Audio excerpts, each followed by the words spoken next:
So we're going to move on to the third match of the evening. It is the Rogue General, Bad Luck Fale, and the Crown Jewel Chase Owen taking on the United Empires, Jeff Cobb, and the Great O'Khan.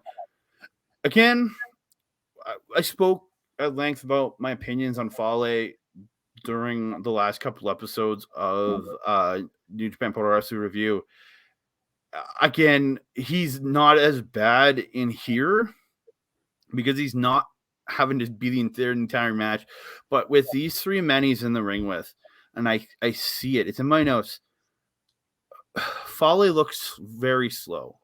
Mm-hmm. Cobb, for as big as he is, moves quickly. O'Khan, for as big as he is, moves pretty darn quickly. Chase Owens, again, not a cruiserweight or not a junior heavyweight or anything, but he moves pretty dang quick because it just he looks slower than everybody else. He looks a little bit behind the pace, and that's my biggest thing with Fale is like it's not like he's bad in this match, but I'm glad this is where he's going to be is in tags, and this is where he should be kept is tags, things like that. I know there's going to be a show in November in New Zealand, which he will be the one of the feature acts for, but that's again because he's bringing New Japan to New Zealand. And we're probably getting a singles match with him there. I will watch it out of respect for what they're doing there, and I'll be watching that show because I want to see Tony Gozina.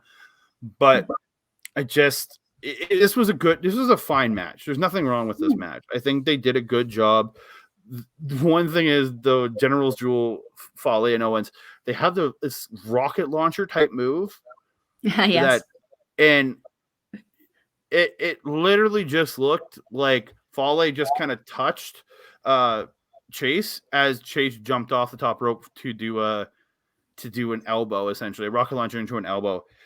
It was not even that great of a looking of an elbow, and I've seen that style of move done way better by other teams in the past, and it was rough to watch. Finish came where O'Khan got Chase onto his shoulders. Cobb got Chase onto his shoulders, and O'Khan hit the cutter for what they call the Imperial Drop, and O'Khan pinned Chase for the win. Again, a good solid match. Again, it was like 6, 7, 8 minutes. It wasn't not long. It's just I'm finding especially watching a lot of Stardom, I appreciate the solar matches in New Japan now because it makes for an easier undercard. So I'll say that 100%. But again, a decent match. I was underwhelmed. I did put in my notes dumbly. Surprised Gideon never got involved. And then I realized in my head after I wrote it, but it's in there, that the UE doesn't do that. So I don't know why I wrote that. There are certain points where you could see that them getting involved would be beneficial.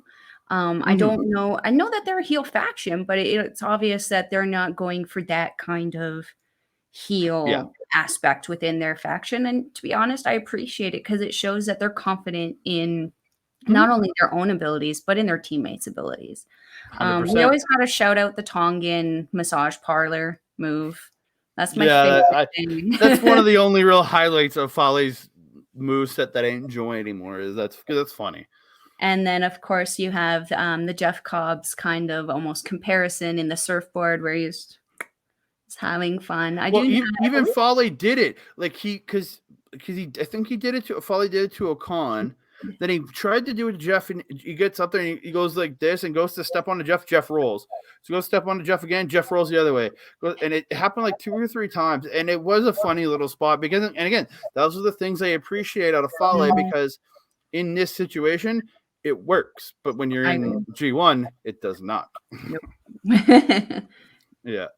Anything else on this match, Val? No, I think this one, I feel pretty much the same way as you do on this one.